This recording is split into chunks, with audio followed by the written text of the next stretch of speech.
As millions of Americans turn to their local food banks for help during these trying times, there is a gardening campaign to help stock those pantries with fresh nutrients. Elise Preston explains.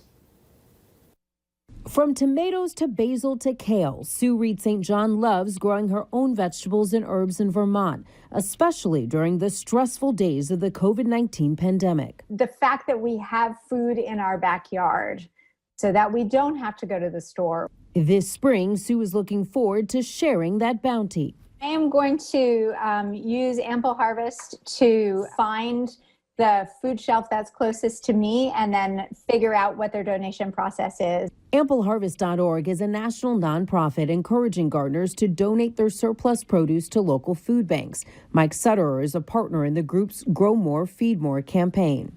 Even if just 1% of home gardeners in the country donate just one grocery bag of fresh vegetables, that adds up to over 10 million pounds of fresh vegetables. Gardeners enter their zip code and AmpleHarvest.org connects them to one of nearly 9,000 food banks.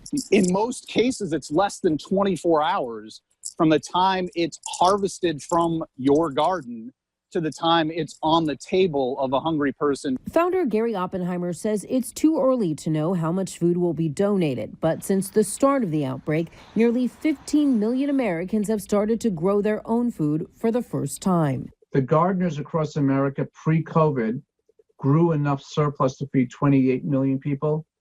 That new surplus that they're going to be growing will be enough to feed 38 million people.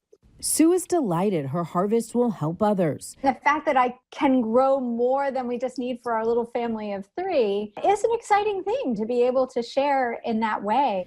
Sharing not just food, but a helping hand during a time of need. Elise Preston, CBS News, New York. AmpleHarvest.org has been connecting home gardeners and pantries for nearly a decade. Still ahead here at noon, the weather has been getting warmer and the Mr. Food Test Kitchen has a dessert recipe for these warmer spring days.